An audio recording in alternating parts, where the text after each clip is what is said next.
एवढे महान आहेत माझे जगद्गुरु तुकोबराय की संतांनी वर्णन करावं त्यांचं. आणो रेणू या तो कडा आणि तुका आकाश एवढा. एवढे मोठे आहेत, एवढे महान आहेत की आकाशा एवढे कोण जर असेल तर ती म्हणजे माझे जगद्गुरु तुकोबर आहेत.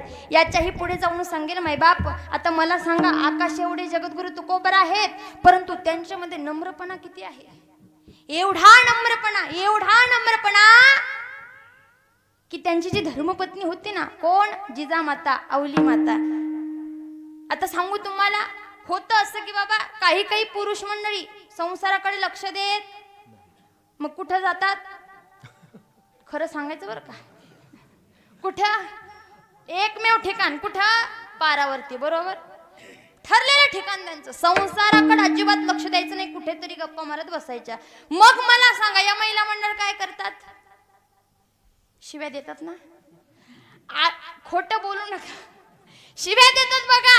आणि ही परंपरा तेव्हापासून चालू आहे. अगदी असंच माझ्या जगद्गुरु तुकोबाराचं लक्ष नव्हतं. अगदी संसार सोडून दिला होता, घातला भार देवावरी, फक्त आणि फक्त सगळा भार भगवंतावरती वाहायला. आणि काय करायचे? विना घ्यायचे आणि भजन करत बसायचे. आणि मग त्या जिजामाता म्हणायच्या, काय म्हणायच्या? तुकोबाची कांतारे सांगे लोका पासी, जातो पंढरीसी वेडा माझा, जातो पंढरीसी वेडा माझा. आणि पुढे म्हणायच्या त्या, फुटकाच विना आणि त्याला 2 तारा, घाली रे झारा पंढरीसी. फुटकाच विना आणि त्याला 2 तारा, घाली रे झारा पंढरीसी. तुकोबाची कांतारे सांगे लोका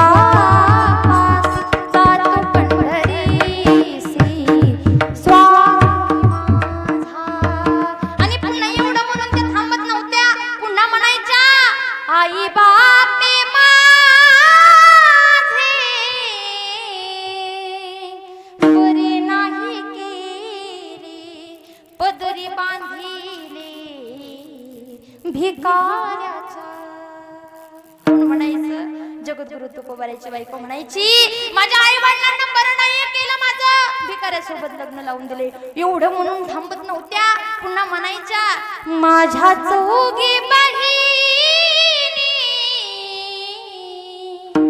नांदती सुखाने, माझी कर्मरेषा ऐसी कैसी. फुटकाच विना आणि त्याला 2 तारा, घाली रे धारा पंढरीसी. तुकोबाची कांतारे सांगे लोका पासी, जातो पंढरीसी वेडा माझा. मी सांगत होते तुम्हाला, जगद्गुरु तुकोबारा एवढ्या उंचीवरती आहेत. बायको शिव्या देते, म्हणते, ए बाबा, अरे संसाराकडे जरा लक्ष दे, लेकर बाळ उपाशी आहेत, घरामध्ये अन्नाचा कण नाही. आणि एवढं. आता मला सांगा, बायकोनं शिव्या दिल्याच्या नंतर आपण गपचूप बसतो का? आपण उलट एक तरी शब्द बोलतोच. परंतु नम्र होते माझे जगद्गुरु तुकोबाराय. आणि माझे जगद्गुरु तुकोबाराय म्हणतात, तुका म्हणे कांते ऐसे न बोलावे, शरणरी घावे विठोबासी. अगं ये अवले, वेडी आहेस का तू? असं बोलू नये बाळा. काय करावं? शरण जा. मी सांगत काय होते तुम्हाला, जगद्गुरु तुकोबाराय. अहो, अशी संसाराची अवस्था असून सुद्धा भक्तीचा मार्ग धरणारे, नवे नवे तर ऐका, पुढे या जगाला सतत उपदेश करणारे, नवे नवे तर ऐका, भगवंताची भेट घेणारे, नवे नवे तर ऐका. माझ्या जगद्गुरु तुकोबारायचं वर्णन करावं. माझ्या जगद्गुरु तुकोबारायांना म्हटलं जातं, जगण्याचा पाया चालण्याचे बळ, जगण्याचा पाया चालण्याचे बळ,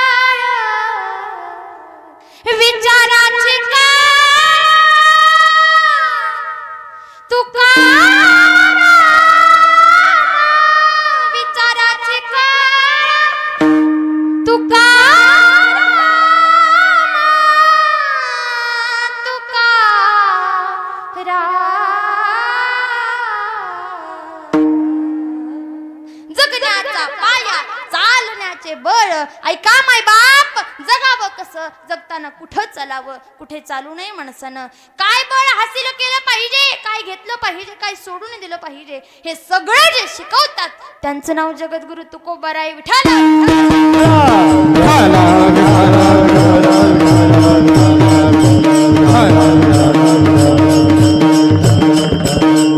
आणि त्या जगद्गुरु तुकोबारायचा अभंग आज सेवेसाठी निवडलाय बरं का. मग तुम्ही विचार कराल, ताई एवढे अभंग होते, मग हाच का निवडला हो? तर ऐका, या वारकरी संप्रदायाला गुंफून दिले. काय गुंफून दिले? तर काही परंपरा गुंफून दिल्यात. सप्ताह करतेच, प्रत्येक जण सप्ताह करतात, प्रत्येक गावामध्ये सप्ताह होतो. मग सप्ताहामध्ये काहीतरी परंपरा आहेत. जर त्या परंपरा माणसानं सांभाळल्या तर तो सप्ताह फळाला जातो, नाहीतर तो सप्ताह व्यर्थ आहे. ऐका, सप्ताहाची परंपरा आहे. ज्या दिवशी सप्ताह सुरू होतो, अर्थात सप्ताहाच्या पहिल्या दिवशी कुठला अभंग घेतला जातो? नामपर अभंग घेतला जातो. ऐका, मी तर आपल्या सगळ्यांच्या भाषेमध्ये असं सांगेल, आज आपण सगळेजण पंक्तीला बसलोय बरं का, जेवायच्या पंक्तीला. नाही, ते कळत असतं तुम्हाला, ते जास्त फोडून सांगण्याची गरज नाही. ऐका, आपण सर्वजण पंक्तीला बसलोय, तुम्ही सगळेजण बसलाय आणि मी एकटी वाढणार आहे तुम्हाला. मग आज मी तुम्हाला काय वाढणार आहे? तर मी आज फक्त तुम्हाला पात्र देणार आहे.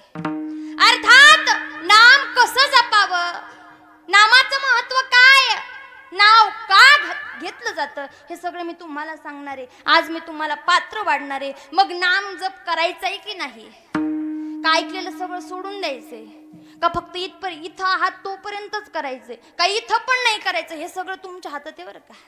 अर्थात पात्र वाढणार आहे, त्याच्यामध्ये काय घ्यायचंय काय नाही घ्यायचं हे तुमच्या हातात आहे. अर्थात आज मी तुम्हाला नाम पटवून देणार आहे. मग तुम्ही म्हणाल नामाचा आणि अभंगाचा काय संबंध? तर ऐका, जगद्गुरु तुकोबाराय म्हणतात, सदा नाम घोष. जगद्गुरु तुकोबारायचे शब्द आहेत. जगद्गुरु तुकोबाराय म्हणतात, बाबांनो, आजपर्यंत मी तुम्हाला फार उपदेश केला बरं का, परंतु आजपर्यंत काही तुम्ही माझं ऐकलं नाहीये. परंतु ऐका, एक गोष्ट मी तुम्हाला फार महत्वाची सांगतोय. कुठली? जगद्गुरु तुकोबाराय. तर जगद्गुरु तुकोबाराय म्हणतात, बाळांनो, या नरदेहाला आलात, नरदेहाचं सार्थक करून घ्या, नाहीतर आला तैसा वाया गेला, याच्यात काही अर्थ नाहीये. ऐका मायबाप, माणसाचे 100 वर्ष असेच उलटून जातात. असं म्हटलं जातं, रामदास स्वामीचा फार गोड अभंग आहे बरं का, एवढा गोड की त्याच्यामध्ये 100 वर्ष नेमकी जातात तरी कसे, असं सांगितलं. ऐकायचा का तुम्हाला तो अभंग? महिला मंडळ झोपल्या का काय? नाही ना, जागे आहात ना? नाही, मी तुम्हाला झोपूच देणार नाही, टेन्शनच घेऊ नका तुम्ही. ऐका, रामदास स्वामीचा फार गोड अभंग आहे. ऐकायचंय का तुम्हाला? जर ऐकायचं असेल तर म्हणते, नाही तर पुढे चालू आपण. ऐकलेलं असेल तर नका ऐकू, नसेल ऐकलं तर ऐका. ऐका, फार गोड आहे अभंग बरं का. अभंग रामदास स्वामींचा आहे. आणि सांगू तुम्हाला, हा अभंग त्यांनी अशा वेळेला लिहिला जेव्हा माझे रामदास स्वामी लग्नाला उभे राहणार होते. आणि उभे राहणार होते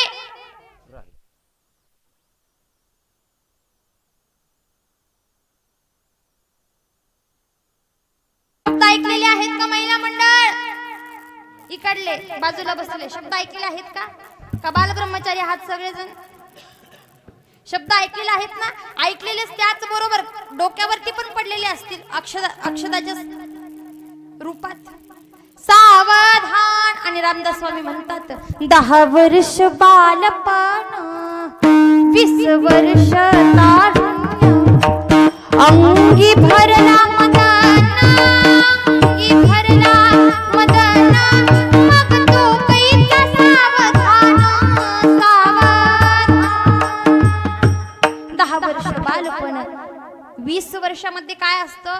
तारुण्यपणा येतो. आणि एकदा काही तरुण मुलाच्या अंगामध्ये एक हे असतं बघा, ते म्हणत असतं की आपल्या नादी कोणी लागायचं नाही. सदा मुसे मुसे धुळी सदा मुसे मुसे धुळी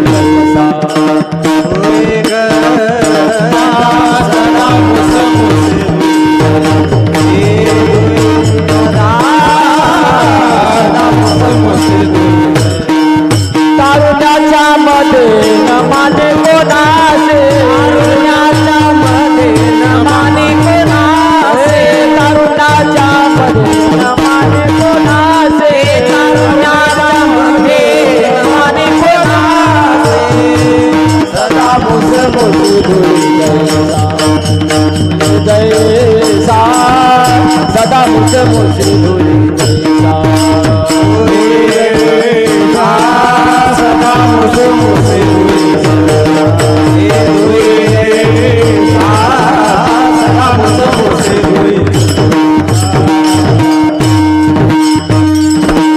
तारुण्यात आलेला मुलगा कोणालाच मानत नाही. अर्थात प्रत्येकावरती झडप घेण्याची त्याची शक्यता असते, त्याची ताकद असते, त्याच्या अंगामध्ये लपलेला तो अभिमान असतो. अर्थात 20 वर्षामध्ये माणसाच्या अंगामध्ये तारुण्यपणा येतो. आणि ऐका, एकदा काही तारुण्यपणा आल्याच्या नंतर त्याच्या अंगामध्ये हुरूप येतो, अर्थात मदन भरतो आणि मग तो परमार्थिक राहत नाही. पुढे 30 वर्ष होती, दारा पुत्र मागे फिरती, प्रपंच लागे पाठी, प्रपंच लागे पाठी, मग तो कैचा परमार्थी सावधान. ऐका, 30 वर्षामध्ये काय होतं, मग आता होतं शुभमंगल कधी होतं 20च्या आणि 30च्या मध्ये, बरोबर. एकदा काही लग्न झालं की दारा म्हणजे बायको, दारा पुत्र म्हणजे मुलं, बायको मुलं मागे फिरतात माणसाच्या. आणि एकदा काही ते मागे फिरायला लागले की पुन्हा माणूस परमार्थामध्ये येईल याची गॅरंटी राहत नाही. म्हणून जगद्गुरु तुकोबराय सांगतात, तरुणा भाग्यवंत नटे हरी कीर्तनात. आणि एक गमतीची गोष्ट आहे बघा, समजली तर बघा, मी कीर्तनामध्ये कायम सांगत असते, तरुण हाच तरुण जाण्यास पात्र आहे. नाही कळालं? ऐका, हा भवनदीचा सागर आहे, संसार रूपी सागर आहे, याच्यामध्ये बुडायचं नाहीये माणसाला, तरुण जायचंय. आणि तरुण जाण्यासाठी फार कमी वेळ आहे आपल्याकडे, कारण आपण या मानव देहामध्ये आहोत. अल्पायुष्य मानव देहा, फार कमी वय आहे. एवढ्या टाइमामध्ये आपल्याला तरुण जायचंय. आणि जर तरुण जायचं असेल तर तरुण वयामध्ये परमार्थ केला पाहिजे बरं का.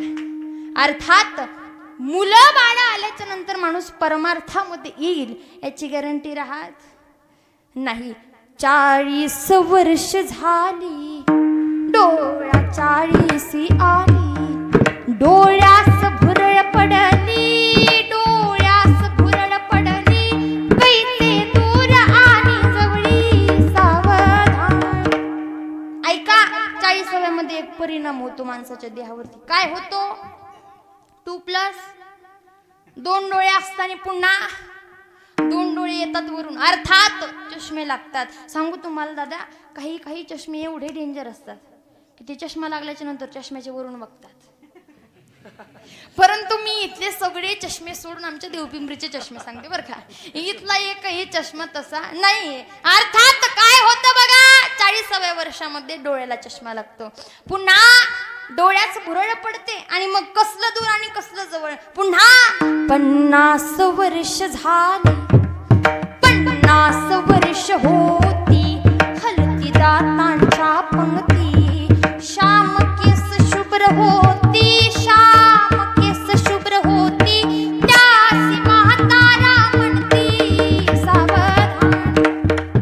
ऐका माय बाप, काय होते 50व्या वर्षामध्ये. आणि सांगू तुम्हाला, ही दात अशी गोष्ट आहे ना की जी सगळ्यात मागून येते आणि सगळ्याच्या अगोदर जाते. म्हणून दातानं काय खायचं हे आताच ठरवायचं बरं का. ज्याला कळलं त्याला धन्यवाद, ज्याला नाही कळलं त्यांनी प्रसाद खाल्ल्याशिवाय मात्र जाऊ नका बरं का. ऐका, या दातानं काय खायचंय, शब्दानं खायचा वगैरे वगैरे खायचं, बाकीचं काही खायचं कळलं ना तुम्हाला. हा, मग घाला माळी, ज्याच्या गळ्यात नाही त्यानं माळ घाला. आणि सांगू तुम्हाला, सप्ताह तुम्ही दरवर्षी करताय यात नवल नाही बरं का, पण सप्ताहातून तुमच्या गावातली दरवर्षी 2 माळकरी होता हे फार महत्वाचं आहे.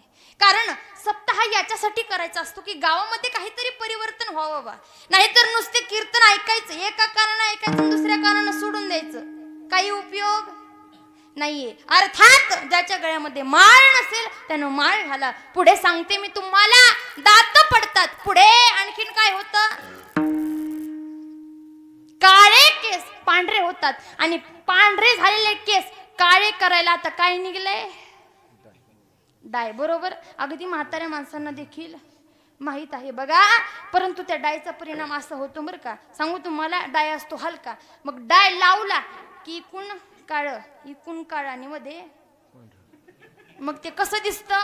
ते डांबरी रस्त्यावरती असतात बघा त्या रेषा, ते कशासाठी असतात हे मला पण माहित नाही, पण असतात का नाही जरा पुरुष मंडळ असतात ना, अगदीच तसं दिसतं बरं का. म्हणून डायच्या भानगडीत पडू नका. 50व्या वर्षामध्ये काळे केस हे पांढरे होत असतात. पुढे साठीची बुद्धी नाठी, मग हात आली काठी, वस वस लागे पाठी, वस वस लागे पाठी, त्यासी हसती कारटी सावधान. ऐका, 60 वयामध्ये काय होतं? हातामध्ये काठी येते, अगदी वसवस पाठीमागे लागते. आणि एकदा काही वसवस पाठीमागे लागल्याच्या नंतर कुठं सुनाला रागव, मुलाला शिव्या दे, असं होतं माणसाला बरं का. आणि त्याच्यानंतर मग काय होतं? अशा म्हाताऱ्या माणसांना लेकरं हसतात. पुढे 17ची झाली रचना, बसल्याने उठवेना, उठल्याने चालवेना, मग तो झाला दैन्यवाना सावधान. 17ची झाली रचना, मग बसल्यानं काही माणसाला उठवत नाही. पिंट्या ये रे जरा हात दे, आपण म्हणतो असं बरोबर. इकून तिकून उभा राहिलं तर उभा राहिल्याच्या नंतर पुन्हा चालणं होत नाही. अर्थात कधी होतं असं? 70 वयामध्ये होतं. पुढे 4-20 मिळून 80, मग तो झाला अपयशी, पाण्याविन मछली जैसी, पाण्याविन मछली जैसी, जीव होतो कासाविसी सावधान. ऐका, 80 वयामध्ये माणसाच्या पाठीमागे अपयश लागतं. सांगू तुम्हाला, आपल्या वस्तीवरती एक म्हातारं होतं बरं का. ते म्हातारं असं होतं, त्याची एक विशेषता होती. कुठली विशेषता? तर अख्ख्या वस्तीवरच्या मुलांचे लग्न फक्त आणि फक्त त्या म्हाताऱ्याने जुळवली होती बघा बरं का. कुणी? त्या म्हाताऱ्यानं. आणि आता त्या म्हाताऱ्याचं स्वतःचं मुलगा लग्नाला आलेला आहे, परंतु तो त्याचं वय किती चालू आहे?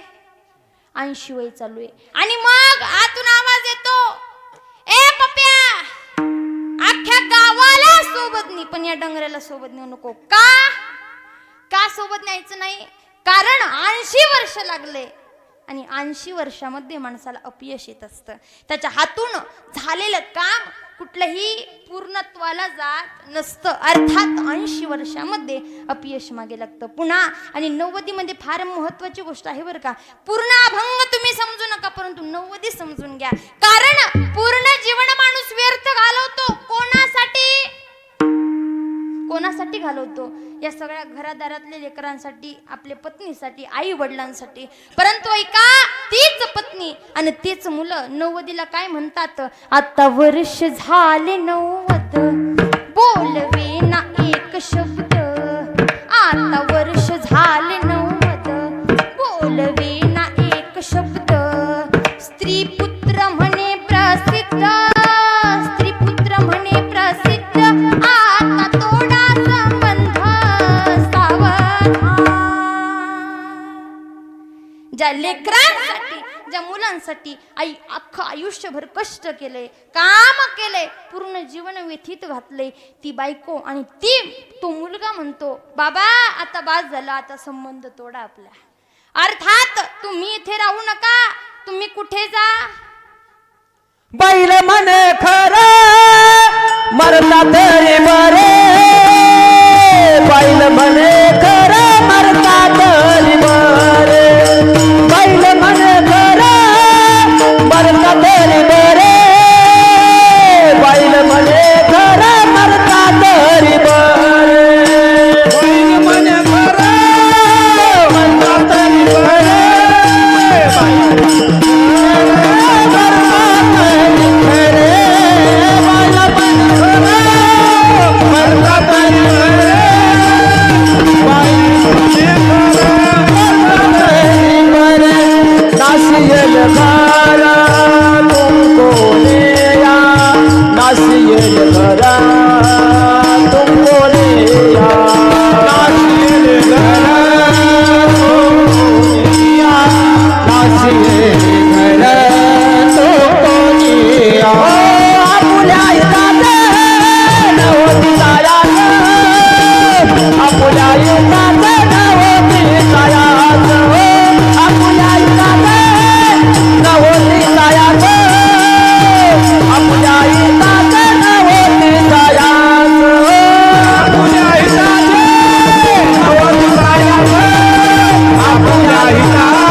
नाश केलाय घराचा. अर्थात ऐका, स्त्री कोणाची नाहीये, पुरुष कोणाचाही नाहीये, पुत्र कोणाचा नाहीये. म्हणून म्हटलं जातं बहीण कुणाची भाव कुणाचा, कोण कुणाचे सगळे सोय रे नाही रे, नाही कुणाचे कोणी कोणी. ऐका बाबांनो, कोणीही कोणाचं नाहीये. असं 90ही वर्ष माणसाचं संपून जातं आणि पुन्हा येतं. मग रामदास स्वामी म्हणतात 1 शतक पूर्ण झाला, आला तई सवाया गेला. रामदास स्वामी म्हणे, रामदास स्वामी म्हणे, योगी सावध झाला, सावधान.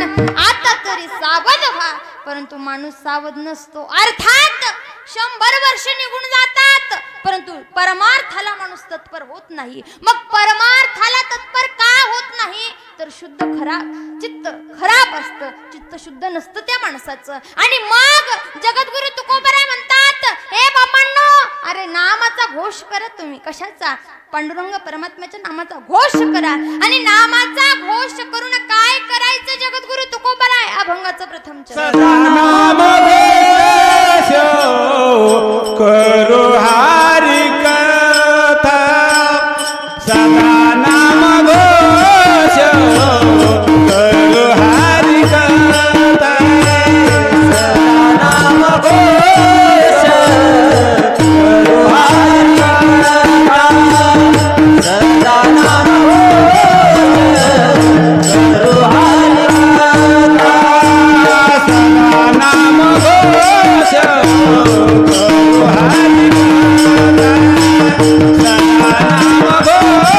करो हरि कथा, सदा नाम घोष करो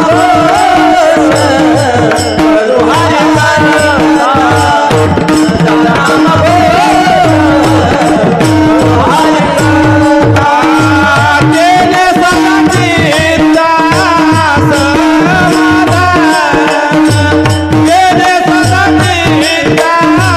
समाधान, सर्व सुख द्यालो, सर्व आनंद, सर्व सुख द्यालो, सर्व आनंद. तेने सदा चित्ता समाधान, तेने सदा चित्ता समाधान, सर्व सुख द्यालो, सर्व आनंद, सर्व सुख द्यालो, सर्व आनंद. सदा नाम घोष करो हरि कथा, तेने सदा चित्ता समाधान, तेने सदा चित्ता समाधान, तेने सदा चित्ता समाधान, तेने सदा चित्ता समाधान, तेने सदा चित्ता समाधान, तेने सदा चित्ता समाधान. सदा नाम घोष करो हरि कथा. आणि तेने सदा चित्त समाधान. चित्त शुद्ध नाहीये तुमचं, चित्ताला शुद्धता नाहीये अर्थात. आणि शुद्ध नसल्यामुळे त्याला समाधानच प्राप्त होत नाहीये. आज प्रत्येक जीव सुखासाठी धडपड करतोय. कोण असा आहे बरं तो हात उंच करेल आणि म्हणेल, ताई मला सुख अजिबात नको, मला फक्त दुःखच पाहिजे. आहे का कोणी? आहे का? नाही. आज प्रत्येक जण सुखासाठी धडपड करतोय. परंतु याच मध्ये जगद्गुरु तुकोबराने हात उंच करून सांगावं, हे बाबा, सुख शोधतोयस तू, बरोबर आहे तुझं, कारण की जीवाला सुखाची गरज आहे. सुखाशिवाय जीव राहू शकत नाही. आता सांगू तुम्हाला, एखाद्या व्यक्तीवरती जास्तच दुःख आलं तर तो काय करतो बरं? काय करतो? आत्महत्या करतो की नाही? सांगू तुम्हाला. आणि आत्महत्या का घडतात बरं? का घडतात? तर फक्त आणि फक्त मनामध्ये साचलेलं दुःख सांगायला जवळ कोणी व्यक्ती नसतो. बरोबर? ऐका ना, म्हातारा माणूस असो किंवा तरुण मुलगा असो, परंतु जीवनामध्ये मित्र माणसाला पाहिजे बरं का, या मताची मी आहे. कारण सांगू तुम्हाला, ज्यावेळेस जवळ मित्र नसतो ना, त्यावेळेस असं वाटतं की काहीतरी हरवलंय बुवा आपल्यापासला. कारण मित्र जर असला ना, तर गोष्ट सुखाची असो किंवा गोष्ट दुःखाची असतो, माणसाचा स्वभाव असा आहे की त्या माणसाला सांगितल्याशिवाय चैन पडत नाही. सुखाच्या तुमच्या गोष्टी कोणीही ऐकून घेईल गड्या, परंतु दुःखाची गोष्ट ऐकून घेणारा फक्त आणि फक्त मित्र असतो. म्हणून असं म्हटलं जातं, दुःख अडवायला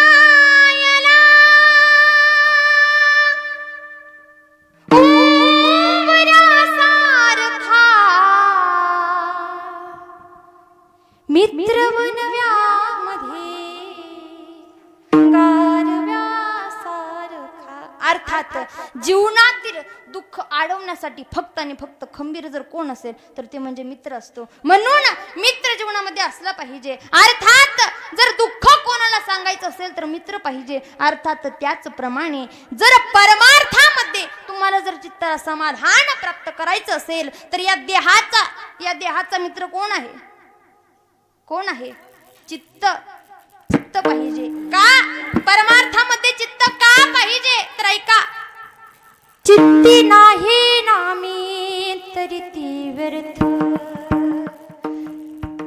तरी ती व्यर्थ.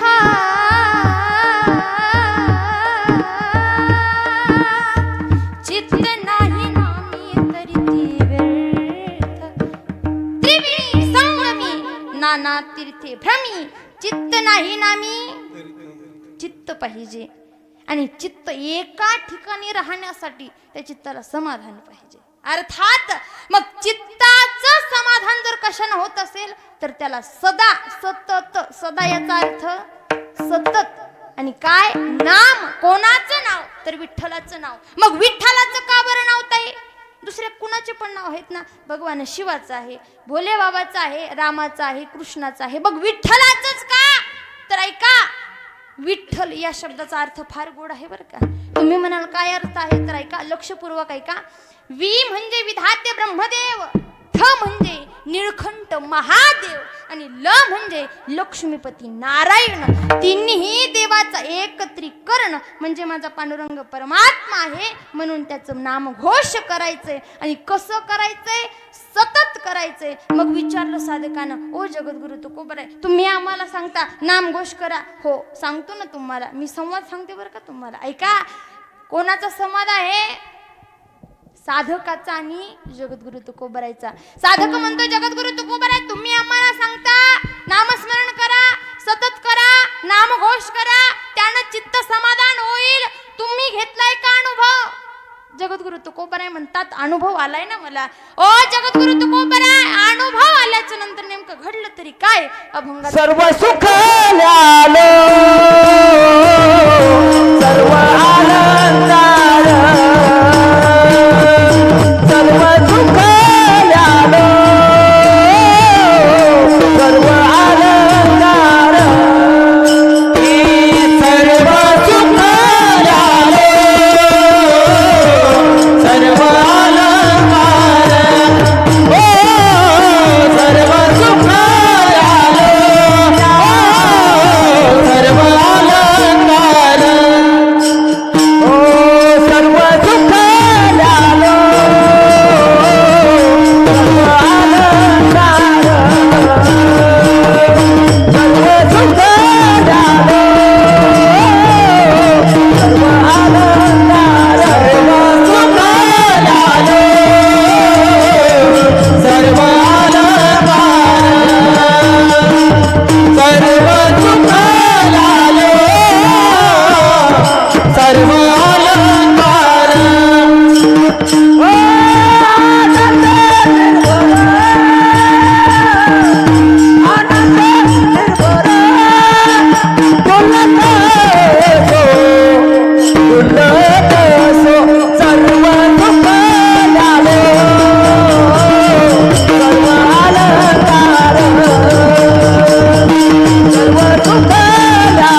निराधार आणि आनंदी निर्भय डुलतसो. सांगतात जगद्गुरु तुकोबाराय. अरे बाबा काय विचारतोस मला, काय अनुभव आलाय माझ्या जीवाला. तुम्ही सर्वजण सुखासाठी धडपड करताय ना, ते सुख आज मी अंगावरती परिधान केले. आणि कशा स्वरूपात परिधान केले तर दागिन्यांच्या स्वरूपात परिधान केले, अलंकार केलेत मी त्या सुखाचे. असे नक्षीदार अलंकार बनवलेत. महिला मंडळ कसे बनवलेत? नक्षीदार. मग कसे बनवलेत? मग ते जगद्गुरु तुकोबारांनी सुखाचं मंगळसूत्र केले, गळ्यामध्ये घातले. सुखाचं आणखीन काय काय सांगा मला पटापट. नेकलेस असतं ना, आणखीन पट्टीचं गंठन. मला काही जास्त खरंच माहित नाही, मला जेवढं माहिती आहे फक्त तेवढं तुम्हाला सांगते, कारण की मला अनुभव अजिबात नाही त्या गोष्टीचा बरं का. ऐका, असे अलंकार परिधान केलेत. आणि सांगू तुम्हाला बाबा, या महिला मंडळीला एवढे अलंकार एवढे आवडतात की त्याला पारच नाही बरं का. आमच्या गुरुवर्य सोनाल दिदी करपे एक फार गोड दृष्टांत सांगत असतात, ओघानं तुम्हाला सांगून जाईल बरं का. एक महिला असते, श्रीमंत महिला असते, आणि काम पण फार करायचे बरं का. अगदी पतिराज फार खुश असतात तिच्यावरती. परंतु होतं असं, नेमकाच कापूस गेलेला असतो आणि मग काय येतं, संक्रांत. संक्रांत आली की ती जी मंडळी असते त्या पुरुषाची, त्याच्या माग आपलं काय म्हणतात, इकडे काय म्हणतात ते, काय म्हणतात ते सुरू करते. अर्थात मला दागिना पाहिजे. पतिराज म्हणतात, अगं वेडीस का तू, सगळं तुझ्याकडे आहे ना. काय काय आहे माझ्याकडं? पुतळ्या पुतळ्या डोरलं साखळ्या पैंजण कमरेला कमरपटा. पुतळ्या डोरलं साखळ्या पैंजण कमरेला कमरपटा. नकार नत घालेली ऐसा काट मात करुणे, ऐसा काट मात करुणे. नेसली ग नेसली ग शालू पैठणचा. नेसली ग शालू पैठणचा. नेसली ग शालू पैठणचा. नेसली ग शालू पैठणचा. नेसली ग शालू पैठणचा. नेसली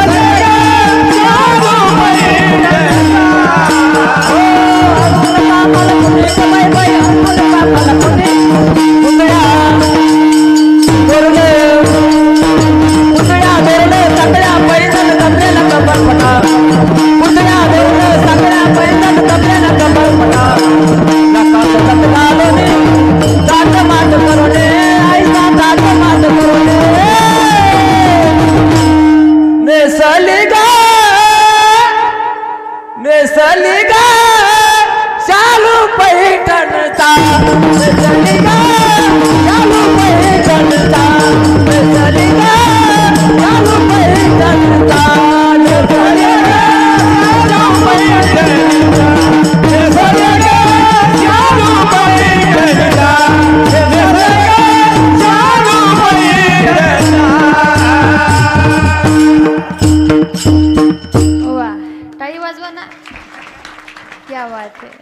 गायक असावे तर असे.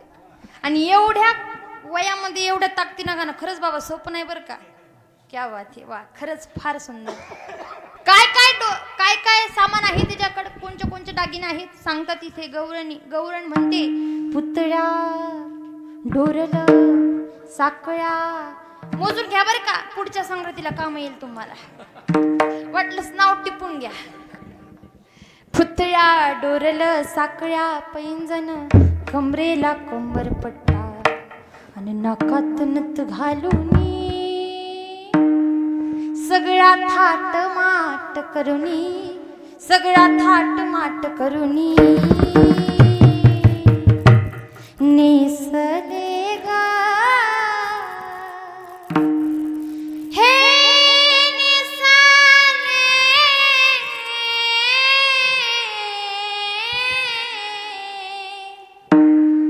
शालू पैठणचा.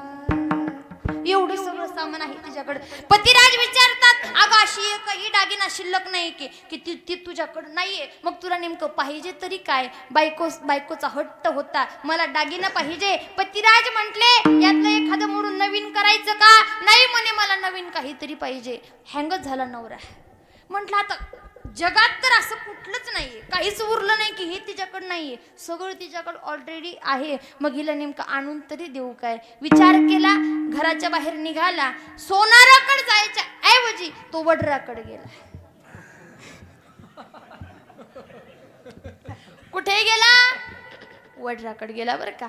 तिथे गेल्याच्या नंतर सांगितलं, ओ वडरी मामा, बोला काय काम? एक वरवंटा पाहिजे होता. वरवंटा? हो, आज काय काम? पाहिजे होतं वरवंटा. ठीक आहे म्हणे, दिला वरवंटा. वरवंटा घेतला आणि जो पेंटर असतो का त्याच्याकडे गेला. ओ पेंटर मामा, बोला कलर करायचा होता. कशाला? वरवंटाला. वरवंटाला कलर कोणी केला होता का?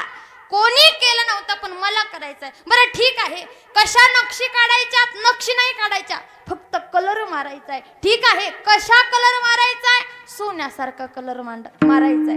सांगितलं, पेंटरने ते आपलं काम करून टाकलं. मग पुढे साकळ्या कुठं तयार करतात? लवाराकडनं, बरोबर ना? लोखंडाच्या साखळ्या नाही, मला अनुभव नाही म्हणून तुम्हाला विचारते. बरं ठीक आहे, तर जिथं कुठं तयार करत असतील तो तिथं जातो. तिथे गेल्याच्या नंतर विचारतो, ओ मामा काय काम? मला साखळ्या पाहिजे होत्या. कशा साखळ्या? गळ्यात बसतील एवढ्या साखळ्या बरं का. ठीक आहे, साखळ्या घेतल्या, त्याला ही कलर करून घेतला. कसा कलर करून घेतला? सोनेरी कलर करून घेतला बरं का. अगदी तो वरवंटा त्याच्यामध्ये पॅक केला, एक बॉक्स घेतला, त्याच्यामध्ये ठेवलं आणि घरी आला. सांगितलं, अगं तुला दागिना आणलाय म्हणे.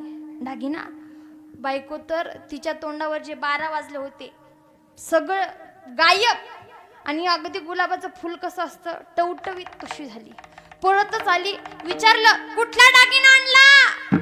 आहे म्हणे कोणचा तरी. नाही नाव सांगा मला. म्हणे चीनवरून आणलाय. चीनवरून आणला? मग तर तिला अतिशय आनंद झाला. ती म्हटली, चीनवरून दागिना आणलाय? अहो पण दागिन्याचं नाव काय? वरवंटा मॉडेल. काय? वरवंटा मॉडेल? बाई मी आजपर्यंत नाव ऐकलंच नव्हतं. नाही तू ऐकलंच नव्हतं आणि तू आजपर्यंत बघितलं सुद्धा नसेल, एवढा सुंदर आहे. आणि सांगू तुम्हाला बाबा, महिला मंडळाची एक विशेषता आहे, दागिना किती सुंदर आहे किंवा किती नक्षीदार आहे किंवा किती प्युअर सोन्याचा आहे याचं त्यांना काहीही घेणं देणं, फक्त आणि फक्त किती ग्रॅम आहे हे फार महत्वाचं. बरोबर ना? विचारला किती ग्रॅमचा आहे? म्हणे 5 किलोचा आहे. 5 किलोचा? अटकूच आला तिला. 5 किलोचा? पण ठीक आहे म्हणे, 5 किलोचा तर 5 किलोचा. एवढा आनंद. नवऱ्याला बाहेर काढून दिलं, 4 चौघी बोलवल्या. चैन पडना ना, भेटलाय दागिना पण मनाला चैन नाही. कशासाठी? जोपर्यंत इतर शेजाऱ्यांनी त्या दागिन्याला नवाजत नाही तोपर्यंत त्याचे पैसे फिटत नाहीत. हा स्वभाव आहे महिला मंडळाचा. बोलवलं, जी महिला कधीच साखर, पाणी, चहा पत्ती कधीच वायाला घालत नाही, अगदी तिनं सगळ्या गल्लीतल्या बायांना बोलवलं. घट्ट दुधाचा चहा केला, पाणी न टाकता दुधाचा चहा केला, सगळ्यांना दूध पाजलं. विचारलं, ओ गंगू अक्का, इथली गंगूबाई सोडून बरं का, ओ गंगू अक्का, अहो एवढं काही विशेष आज तुम्ही अगदी एवढा छान चहा, एवढं सगळ्यांचं पाहुणचार वगैरे करताय? म्हणे हो करते ना. म्हणे काय काम? कोण म्हणतं? आजूबाजूच्या महिला म्हणतात. तुम्ही बोलवलं खरं, पण नेमकं काम तरी काय आहे? सांगितलं, माझ्या नवऱ्यानं मला विशेष प्रकारचा दागिना आणलाय. विशेष प्रकारचा? हो विशेष प्रकारचा. नाव काय त्याचं? वरवंटा मॉडेल. बघितला दागिना. आता महिला मंडळाला काय तो आवडला नाही. आता वरवंटा केवढा असतो? एवढा. ते गळ्यात घालणं म्हणजे कसं तरी दिसणार ना. आता यांना सगळ्यांना कळत होतं, परंतु महिलांचा स्वभाव आहे तोंडावर एक बोलायचं आणि मागे एक बोलायचं, बरोबर का? महिलांचा स्वभाव आहे या.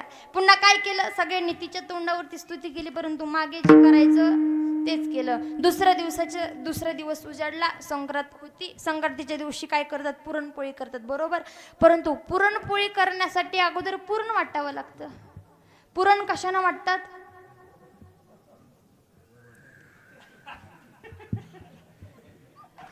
पुरण कशानं वाटतात? वरवंटानं वाटतात, बरोबर. आणि गंमत अशी झाली बघा, तिनं साज शृंगार सगळं केलं पद्धतीनं, मस्तपैकी मेकअप वगैरे केलं, आणि मेकअप केल्याच्या नंतर तिनं तो दागिना घातला. एकदा तो दागिना घातला, 5 ते 6 तास ती फक्त आणि फक्त आरशासमोरच उभी होती. कसं बस कसं बस तिच्या पतिराजनं तिला म्हटले स्वयंपाक कर. स्वयंपाकाला गेली. स्वयंपाकाला गेल्याच्या नंतर दार वगैरे शिजवली तिनं आणि मग इतर महिलांना तो दागिना दिसावा याच्यामुळे तिनं घरातला पाटा वरवंटा दारात ठेवला आणि दारात ती डाळ वाटायला बसली. परंतु प्रॉब्लेम असा झाला बघा, आता खरी गंमत आहे बरं का. ऐका, कान उंच करून ऐका बरं का, आता खरी गंमत आहे. काय व्हायचं बघा, आता एक वरवंट्यानं वाटता येत असतं, परंतु गळ्यामध्ये ऑलरेडी एक वरवंटा होता. तिनं असं केली का तो खालचा वरवंटा पुढे यायचा, तिनं पुढचा वरवंटा मागे ठेवायचा, मागचा वरवंटा पुढे लोटायचा. पुन्हा अर्थात सगळ्या महिलांची संक्रांत होऊन गेली, परंतु हिची डाळ वाटायची झाली नाही. सांगायचे काय मला तुम्हाला, ते सोनं होतं का नाही. आणि मला एक गोष्ट सांगा, कुणीतरी तुम्हाला 5 किलोचं सोनं आणून देईल असं होईल का या कलियुगात? सोनं म्हणजे फार मोठी गोष्ट आहे. आता सोनं नाव घ्यायला पण 2 तास लागतात असं आमचे जुनी माणसं म्हणतात बरं का. ऐका, सोनं म्हणजे फार मोठी गोष्ट आहे, परंतु ऐका, सोनं हे सोन्याचं न घालता सोनं हे हरिनामाचं घातलं पाहिजे. कारण जगद्गुरु तुकोबाराय म्हणतात, मी हरिनामाचे अलंकार केलेत आणि माझ्या अंगावरती परिधान केलेत. त्या वरवंटा मॉडेलपेक्षा कित्येक सुंदर आहेत. नवे तर त्याचा मला त्रासही कुठला नाही, आनंदच आहे. मग ऐका, पुन्हा काही जण म्हणतील ताई नामस्मरण नेमकं करायचं तरी का? तर ऐका, सांगू तुम्हाला, नामस्मरणाशिवाय जीवनाला तरुणोपाय नाहीये. कारण इथं सांगितलं जातं, पंछी पंख बिना, शब्द लक्ष देऊन ऐका बरं का, हत्ती दंत बिना, नारी पुरुष बिना, कुपनी बिना, धेनु क्षीर बिना, हे मंदिर दीप बिना, सुमिरन करले, सुमिरन करले, सुमिरन करले, अरे मना तेरी बीती उमर हरे नाम बिना. ऐका, पक्षी आहे त्याला पंख नाही, जगण्याला अर्थ नाहीये त्याच्या. विहीर खोदली, विहिरीला पाणी नाही, जगण्याला अर्थ नाहीये माय बाप.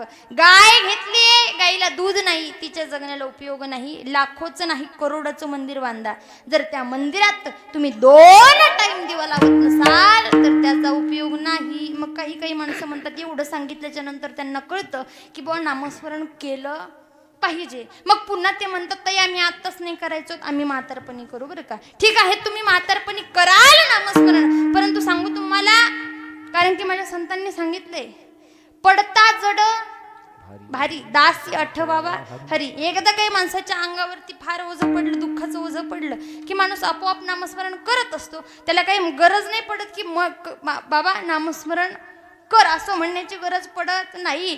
तुम्ही तेव्हा नामस्मरण कराल, परंतु तुमचं नेमकी अवस्था काय असेल हे मी तुम्हाला सांगते बरं का. ऐका, लक्ष देऊन ऐका. कानों में पड़ गया ताला, आंखों में पड़ गया जाला, नाकों से बहने लगा नाला, अब क्या कहेगा गोपाला. ऐका, ज्यावेळेस कानानं तुम्हाला काहीच ऐकू येणार नाहीये, डोळ्यानं काही दिसणार नाहीये, नाकातून काय, नाकातून गंगा जमुना ज्यावेळेस तुमच्या वाहतील तेव्हा तुम्ही काय गोपाला म्हणणार. आणि जरी तुम्ही गोपाला म्हटलात तरीही तुमचं सार्थक होणार नाहीये. म्हणून आताच सावध व्हा आणि आताच नामस्मरण करा. जगद्गुरु तुकोबारायला पुन्हा विचारलं, जगद्गुरु तुकोबारे नामस्मरण करू आम्ही, परंतु नामस्मरण केल्याच्या नंतर अवस्था नेमकी होते तरी कशी? तुकोबारे म्हटले तुमची होईल की नाही मला माहित नाही, परंतु माझी अवस्था अशी झालीये. अभंगाचं तृतीय चरण. आसवायचा मोठे आठवती नाही, आसवायचा मोठे आठवती नाही, आसवायचा मोठे आठवती नाही, आसवायचा मोठे आठवती नाही, आसवायचा मोठे आठवती नाही, आसवायचा मोठे आठवती नाही, आसवायचा मोठे आठवती नाही, आसवायचा मोठे आठवती नाही. देहीच विदेही भोगदशा, देहीच विदेही भोगदशा, सर्व सुख लालो सर्वालंकार, सर्व सुख लालो सर्वालंकार. देहीच विदेही भोगदशा, देहीच विदेही भोगदशा, सर्व सुख लालो सर्वालंकार, सर्व सुख लालो सर्वालंकार.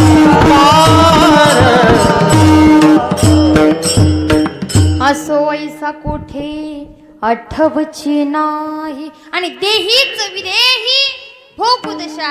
सांगितलं जगद्गुरु तुकोबारांना, बाबा तुझी अशी अवस्था होईल की नाही याची गॅरंटी मी देऊ शकत नाही, कारण माझा एवढं नामस्मरण तू करशील का नाही याची ही गॅरंटी मी देऊ शकत नाही. कारण की माणसाचा असा स्वभाव आहे बघा, अंगाला आला ताप, देवा तू माझा बाप, आणि अंगाचा गेला ताप, तुझ्या बापाचा मी बाप, अशी माणसाची अवस्था आहे.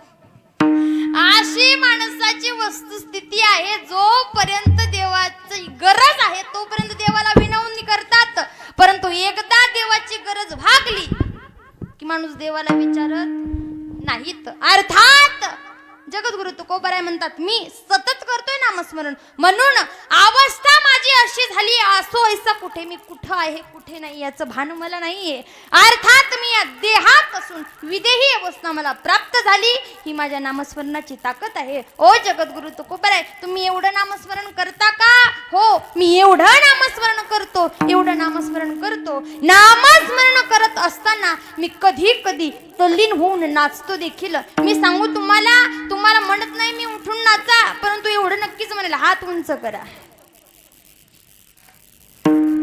जी महिला करणार नाही तिला शेजारणीची शपथ. आता बघा आपल्या शेजारणीने केलंय का नाही, आणि जर नसेल केलं तर चिमटा घ्या तिला. तोपर्यंत आपण भजन सुरू करू. इकडची तुम्हाला व्रत आहे का पुरुष मंडळ? नाही ना, करा मग हात उंच. क्या बात आहे, किती गोड दिसता. राहायचं का काल्यापर्यंत? नाही, काला लांब आहे आणखी, नाही का? कृष्ण गोविंद गोविंद, एक टाळी वाजवायची. हा, हे गोपाल नंदला, कृष्ण गोविंद गोविंद, हे गोपाल नंदला, कृष्ण गोविंद गोविंद, गोपाल नंदला, कृष्ण गोविंद गोविंद, हे गोपाल नंदला. बोला गोविंद गोपाल कृष्ण गोविंद गोविंद, हे गोपाल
फार गोड भजन केलं. अगदी असंच भजन माझे जगद्गुरु तुकोबाराय करायचे. आणि सांगू तुम्हाला, भजन करत असताना एक मात्र भगवंताला म्हणायचं बरं का, हे भगवंता तुझं भजन करतोय, मनातून करतोय की नाही हे मला माहित नाही बरं का. या भजनामध्ये कदाचित अहंकार असू शकतो, कदाचित माया असू शकते, कदाचित प्रेम असू शकतं. भगवंता भजन कसं करतो ही माझ्या हातातही नाहीये आणि मला माहीतही नाही. पण हे भगवंता पंचप्राणापासून म्हणायचं भगवंताला, हम तुम्हारे हे प्रभू जी, हम तुम्हारे थे, हम तुम्हारे रहेंगे. आ मेरे प्रियतम, तुम हमारे थे प्रभु जी, तुम हमारे हो, तुम हमारे रहोगे. मेरे प्रियतम. हे भगवंता, जीवन तुझं आहे की नाही माहित नाही. हे भगवंता, जीवन माझं आहे की नाही माहित नाही. कारण की सत्ता माझ्याही हातात नाही, सत्ता सगळी तुझ्या हातात आहे. कुठपर्यंत मला जिवंत ठेवायचं हे तुझ्या हातात आहे. कोणत्या दिवशी मला मारायचंय हे तुझ्या हातात आहे. दुसरं काहीच मला माहित नाही. एक गोष्ट मला माहित आहे, ती गोष्ट एवढी आहे की तू माझा आहेस, तू माझा होतास आणि कायम राहणार आहेस. आणि ऐक, मी तुझा होतो, मी तुझा आहे आणि कायम राहणार आहे. जर एवढं तुम्ही भगवंताला म्हटलात ना, तर तुमचं जीवन सफल झाल्याशिवाय राहणार नाही. आणि यालाच म्हणतात, आसो ऐसा कोठे आठवची नाही, देहीच विदेही भोगू दशा.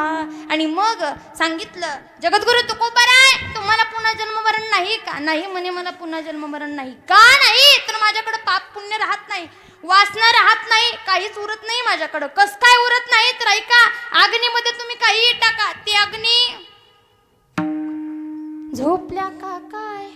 थोडंच राहिलंय आता, झोपू नका, उठा 2 मिनिट. ऐका, अग्नीमध्ये काहीही टाका, अग्नी त्याला सोडत नाही. प्रत्येक गोष्टीला जाळून खाक करण्याची ताकद अग्नीमध्ये आहे. आणि जगद्गुरु तुकोबाराय म्हणतात, साक्षात आम्ही अग्निरूप झालोय. झालो अग्निरूप,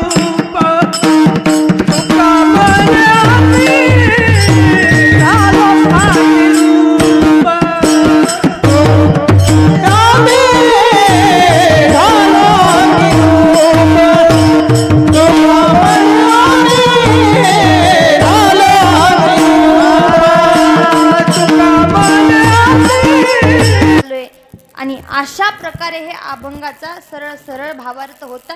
जसा मला जमला तसा मी तुमच्या समोर मांडण्याचा प्रयत्न केलाय. वेळ आपली अगदी बरोबर झालेली आहे. एकही मिनिट मी जास्त घेतलं नाही किंवा एकही मिनिट मी तुम्हाला पण सोडला नाही. अर्थात बरोबर 12-11 वाजलेली आहेत.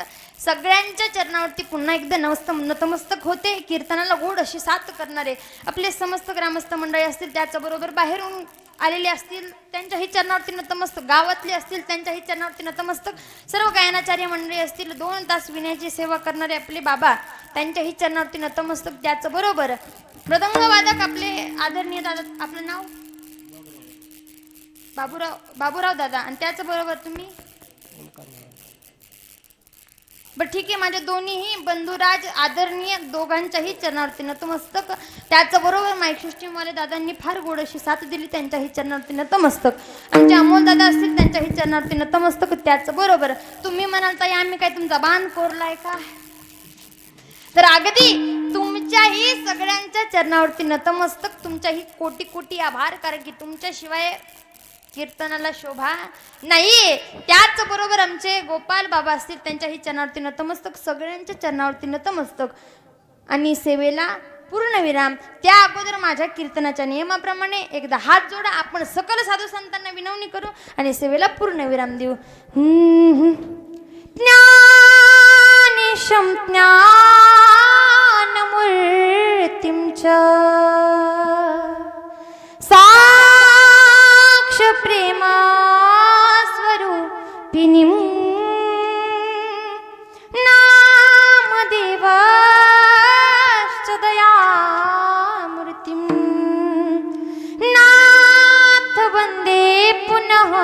पुनः वैराग्यस्य परामूर्तिं देवक्षेत्र निवासिना तुकाराम महाराज ज्ञानेश्वर माऊली ज्ञानराज जय